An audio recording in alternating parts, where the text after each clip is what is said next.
Hi there, my name is Laura and I have a unicornuate uterus. I've been doing these videos because when I was first diagnosed with the unicornuate uterus, I couldn't find any videos of ladies' experience. I could find ones of medical ones that explained it, but not what I really needed to hear, which was that it was all going to be okay. So I have done a video previously about my first miscarriage and diagnosis of the unicornuate uterus. So in this one I'm going to talk about the ectopic pregnancy. So after I'd had the discussion with the doctor about the MRI results, he'd explained that I had a unicornuate uterus with a rudimentary horn, and that it was non-communicating, meaning that I had a left side that was completely intact, so it had its own cervix, uterus, fallopian tube and left ovary, but a smaller right uterus that was connected up to a fallopian tube and the right ovary, but that it didn't appear to be communicating, meaning it wasn't connected up to each other. So the period after I'd had the discussion with the doctor was the one where I found out I was pregnant, and I remember feeling relieved because I thought that I would find it difficult to become pregnant, because the doctor had said to us that if we were to try to continue to get pregnant and struggled, that with having unicornuate uterus would mean I'd need to get back in contact with them sooner. So the relief that I got was very short-lived and was quickly followed by the worry and the emotional turmoil that I put myself through. It was a 2-week gap between finding out that I was pregnant and then having an early scan. I am a nurse at a fertility clinic, and at the time that I was going through the ectopic, I was undergoing the ultrasound scan course and writing a research paper. So trying to balance my time with that and the emotional fallout of it all was tough. I remember going to a friend and just speaking to her about miscarriage and loss and how she was able to have a miscarriage and then move on with the next pregnancy and not worry so much, which there isn't an answer, by the way. So at that scan, I remember the sonographer saying, congratulations Laura, there is a pregnancy sac, yolk sac, fetal pole, so baby, and a heartbeat. And there was a, oh thank goodness, relief and happiness that was very quickly chased away by the thought of which side is it in. So she looked back at this machine and was quiet for a moment, and she said she was unsure that we'd need to have a repeat scan to confirm this. I kind of knew from that, from what I'd seen and what she tried to say, that it was in the wrong place. It was like someone had pulled the rug out from underneath us. Felt numb, empty, cold. It wasn't a good few days. So when I had the scan the following week with the main department, they had said congratulations again, the pregnancy had grown within that time, and it was a beautiful heartbeat, and I got to see, and there was a mixture of emotion again, and it was kind of like I was a bit dismissed at that point, because it was a pregnancy, it was a heartbeat, there was nothing wrong, it was in a uterus.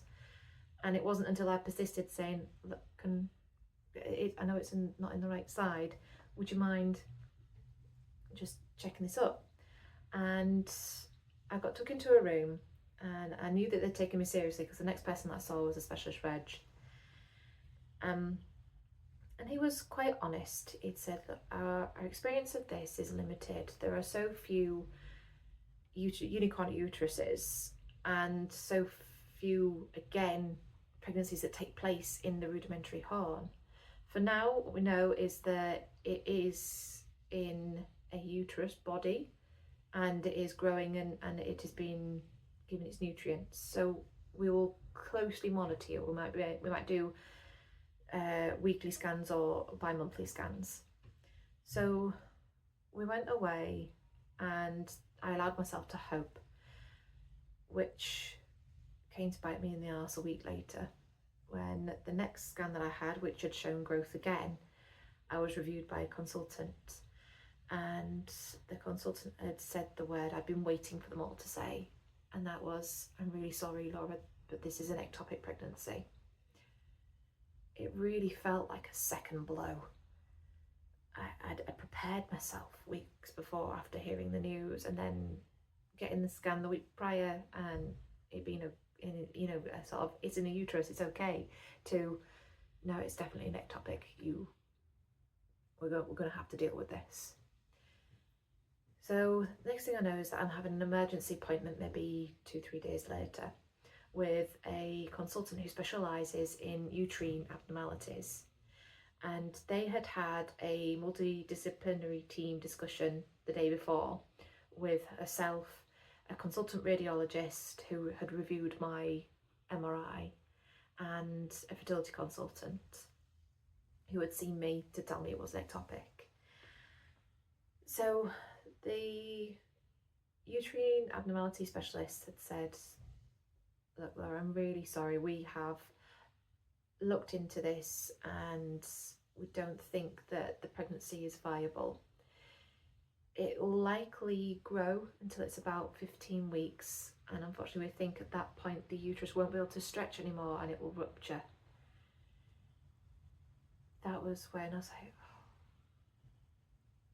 I think I was kind of there, but I wasn't really there. I'd kind of let things just roll over me.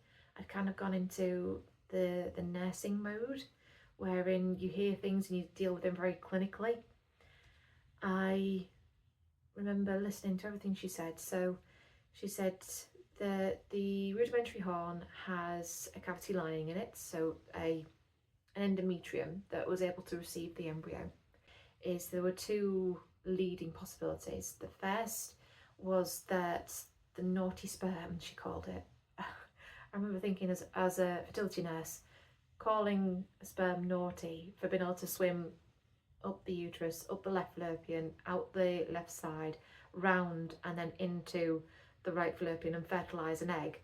It's just amazing. I was thinking, get that person in for a donor, to be a donor. I thought that was quite unusual to say naughty sperm.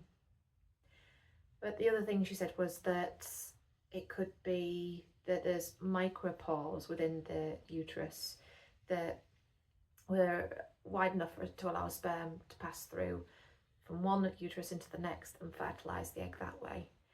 Either way, it wasn't going to grow to a point that they could save it. So that would be around about 24, 23 weeks. So the best course of action was to remove the pregnancy and remove the rudimentary horn as soon as possible. At that point, she did say to me that it was common practice that when you're diagnosed with a rudimentary horn, that you are to remove that as soon as possible, for that very reason, that you can become pregnant in that side. I kind of came to the defence of the original consultant at that point, saying, well, I felt pregnant the very next month, there wasn't really a chance to remove it. So they got me booked in about 3-4 days later to have the emergency removal of the rudimentary horn and pregnancy.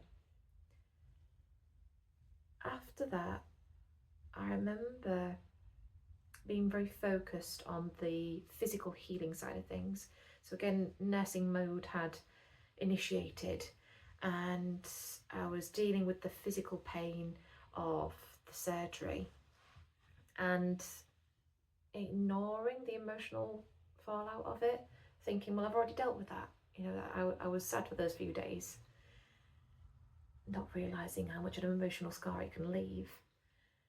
So in that recovery time, I was just thinking about the next thing, like weaning off pain medication, all that. And I just wish that in those weeks of recovering physically, I'd also give myself a chance to process it as well. It's now got to the point that after my 4th loss, that I'm revisiting all of my pregnancy losses and realising that just because I didn't realised that I was carrying that baggage doesn't mean it wasn't there. It was just waiting to be felt, waiting to be heard. So I have found resources such as the Miscarriage Association and Tommy's, which offer both research into why miscarriages occur and how to help you through it, the emotional support, the information about the differing pregnancy losses. There is a Unicornuate Uterus Facebook group, which I did join after, which is really helpful to make you feel less lonely. Because knowing you've got a unicornuate uterus, knowing that that is super rare, and then that you had a rudimentary hormone pregnancy, which was a 1 in 100,000 chance of it happening, hearing these other women was relieving to feel less alone. I also found that the Where Scale Gang Ever podcast was helpful too, because it enabled me to put a name to the emotions that were felt, and I wish I'd dealt with it sooner rather than letting it get to the point that it is today. So in my next video, I will talk about unicorn uterus and my successful pregnancy, my rainbow baby, and the struggles and the care moving forward from there. I hope to see you next time.